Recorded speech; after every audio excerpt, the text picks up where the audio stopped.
왜 사랑은 이렇게 힘들까요? 사랑을 시작할 때는 세상을 다 가진 것 같습니다. 그 사람만 있으면 충분할 것 같습니다. 하지만 시간이 지나면 우리는 알게 됩니다. 사랑이 주는 행복보다 사랑이 주는 고통이 더 크다는 것을요. 당신도 이런 경험 있지 않나요? 상대방의 작은 말 한마디에 하루가 무너집니다. 답장이 늦으면 불안합니다.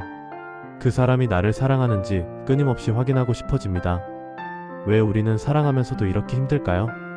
왜 사랑은 우리를 이토록 지치게 만들까요? 오늘 이 시간 불교의 지혜로 그 이유를 찾아보려 합니다. 당신의 사랑이 왜 힘든지, 그리고 어떻게 하면 그 고통에서 자유로워질 수 있는지 함께 이야기해 보겠습니다. 사랑의 고통은 여러 얼굴을 가지고 있습니다. 첫 번째는 집착의 고통입니다. 우리는 사랑하는 사람을 소유하고 싶어 합니다. 그 사람의 마음, 그 사람의 시간, 그 사람의 모든 것을요. 하지만 그럴수록 상대는 멀어집니다. 움켜쥘수록 모래처럼 빠져나가는 것이 사랑입니다.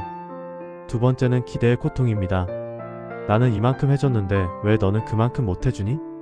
우리는 끊임없이 계산합니다. 내가 준 만큼 받기를 원합니다. 하지만 사랑은 계산이 아닙니다. 기대가 클수록 실망도 커집니다. 세 번째는 불안의 고통입니다. 이 사람이 나를 떠나면 어떡하지? 이 사람이 다른 사람을 만나면? 아직 일어나지도 않은 일로 우리는 밤잠을 설칩니다. 미래에 대한 두려움이 현재의 사랑을 파괴합니다.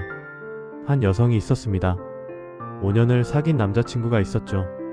그녀는 매일 그에게 물었습니다. 나 사랑해? 하루에도 몇 번씩 확인했습니다. 남자는 처음엔 대답해 주었습니다. 하지만 점점 지쳐갔습니다. 결국 그들은 헤어졌습니다. 그녀는 제게 물었습니다. 제가 사랑을 너무 많이 요구한 걸까요? 아닙니다. 그녀는 사랑을 요구한 게 아닙니다. 확신을 요구한 것입니다. 안정을 요구한 것입니다. 자신의 불안을 상대방이 책임져 주기를 바란 것입니다. 하지만 그 누구도 당신의 불안을 책임질 수 없습니다. 상대방도 사랑도 아닙니다. 부처님께서 이런 말씀을 남기셨습니다. 사랑하는 사람과 헤어지는 고통, 미워하는 사람을 만나야 하는 고통, 원하는 것을 얻지 못하는 고통. 이것이 인간의 근본적인 세 가지 괴로움입니다. 특히 애별리고 사랑하는 사람과 헤어지는 고통. 이것은 모든 고통 중에서도 가장 깊은 고통입니다. 왜냐하면 사랑에는 집착이 있기 때문입니다.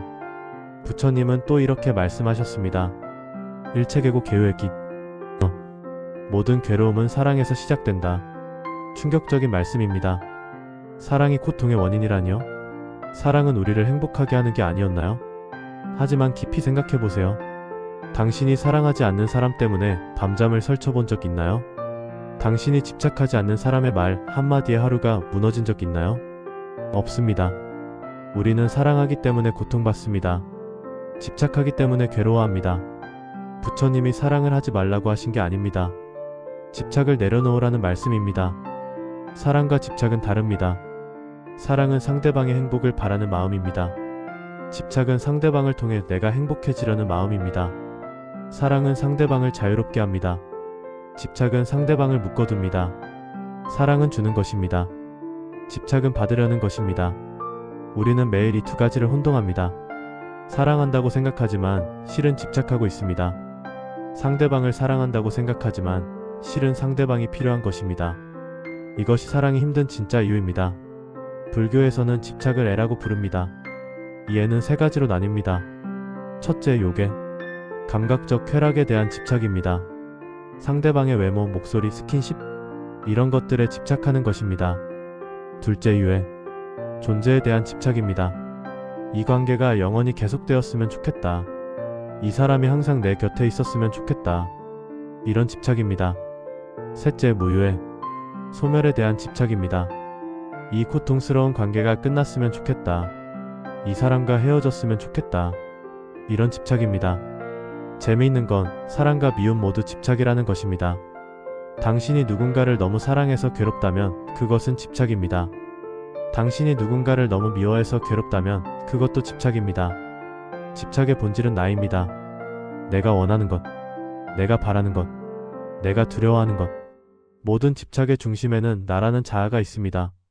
부처님은 이 자아가 환상이라고 말씀하셨습니다. 나라는 것은 변하지 않는 실체가 아닙니다. 우리는 매 순간 변합니다. 어제의 나와 오늘의 나는 다릅니다. 그런데 우리는 이 변하는 나에 집착합니다. 그리고 이 나를 위해 사랑합니다. 이 나를 위해 상대방을 원합니다. 이것이 고통의 시작입니다. 연기법이라는 개념이 있습니다. 모든 것은 인연으로 생겨난다는 뜻입니다. 당신과 그 사람의 만남도 연입니다. 수많은 조건이 맞아떨어져서 만난 것입니다. 우연이 아닙니다. 하지만 필연도 아닙니다. 조건이 변하면 관계도 변합니다. 이것이 무상입니다. 영원한 것은 없습니다. 우리는 매일 무상한 것을 영원하게 만들려고 합니다. 변하는 것을 변하지 않게 만들려고 합니다. 이것이 얼마나 힘든 일인지 아시나요? 흐르는 물을 손으로 잡으려는 것과 같습니다. 잡을수록 빠져나갑니다.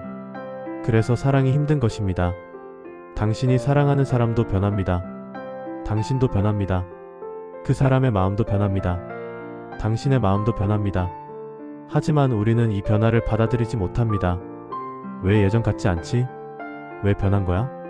변하는 게 정상입니다. 변하지 않는 게 이상한 겁니다. 그렇다면 우리는 어떻게 해야 할까요? 사랑을 포기해야 할까요? 아닙니다. 집착을 내려놓으면 됩니다.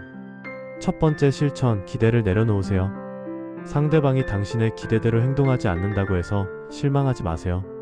상대방은 당신의 기대를 충족시키기 위해 존재하는 게 아닙니다. 상대방도 자신의 삶을 살아가는 독립적인 존재입니다. 이만큼 해줬는데 왜 안 받아주지? 이런 생각이 들 때마다 멈추세요. 그리고 물어보세요. 나는 왜 이것을 기대했을까?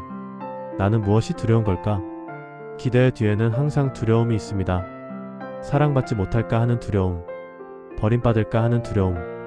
이 두려움을 직면하세요. 그리고 그 두려움이 실은 환상이라는 것을 깨달으세요. 두 번째 실천, 감사를 연습하세요. 매일 상대방에게서 한 가지를 찾아보세요. 감사할 수 있는 것을요. 작은 것도 괜찮습니다. 아침에 잘 자라고 문자를 보낸 것, 당신의 말을 들어준 것, 함께 밥을 먹어준 것. 당연한 것은 없습니다. 모든 것이 선물입니다. 감사는 집착을 녹입니다. 감사하는 마음에서는 요구가 생기지 않습니다. 세 번째 실천, 지금 이 순간에 집중하세요. 과거를 후회하지 마세요. 그때 그렇게 하지 말걸. 그때 좀 더 잘해줄걸. 미래를 불안해하지 마세요. 나중에 헤어지면 어떡하지? 이 사람이 나를 떠나면? 지금 이 순간 당신 앞에 있는 사람을 보세요. 지금 이 순간 당신이 느끼는 감정을 느껴보세요. 과거와 미래는 생각 속에만 존재합니다. 실제하는 것은 오직 지금뿐입니다. 네 번째 실천, 자기 자신을 사랑하세요. 많은 사람들이 착각합니다. 상대방을 사랑하기 위해 자신을 희생해야 한다고요. 아닙니다. 자신을 사랑하지 못하는 사람은 다른 사람도 제대로 사랑할 수 없습니다. 자신을 돌보세요. 자신의 마음을 들여다보세요.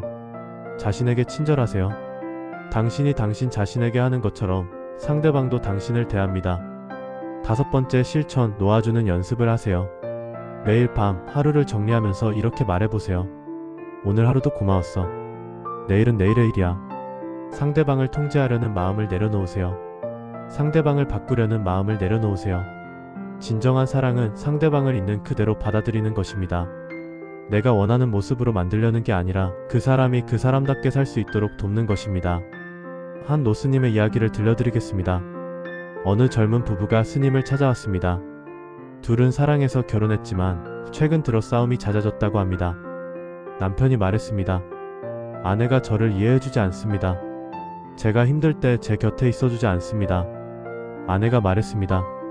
남편이 저를 소중히 여기지 않습니다. 제 말을 들어주지 않습니다.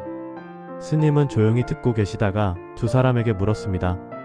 그대들은 서로를 사랑합니까? 두 사람 모두 네라고 답했습니다. 스님이 다시 물었습니다. 그렇다면 왜 서로에게 고통을 주고 있습니까? 두 사람은 대답하지 못했습니다. 스님이 말씀하셨습니다. 여러분이 원하는 것은 사랑이 아닙니다. 여러분이 원하는 것은 자신의 고통을 상대방이 없애주는 것입니다. 남편은 아내가 자신의 외로움을 채워주기를 바랍니다. 아내는 남편이 자신의 불안을 없애주기를 바랍니다. 하지만 그 누구도 다른 사람의 고통을 없애줄 수 없습니다. 그것은 각자가 스스로 해결해야 할 일입니다. 진정한 사랑은 상대방에게 요구하지 않습니다. 진정한 사랑은 그저 함께 있어주는 것입니다. 당신의 고통도 내가 이해합니다. 나의 고통도 당신이 이해합니다. 우리는 서로의 고통을 없애줄 수는 없지만 함께 견딜 수는 있습니다. 이것이 진정한 사랑입니다.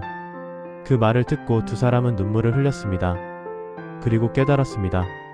자신들이 사랑이라는 이름으로 서로에게 얼마나 많은 것을 요구했는지를요. 당신도 이런 경험 있나요? 사랑한다는 이유로 상대방에게 너무 많은 것을 바랐던 적. 상대방이 나의 모든 것을 책임져 주기를 바랐던 적. 하지만 사랑은 책임이 아닙니다. 사랑은 선물입니다.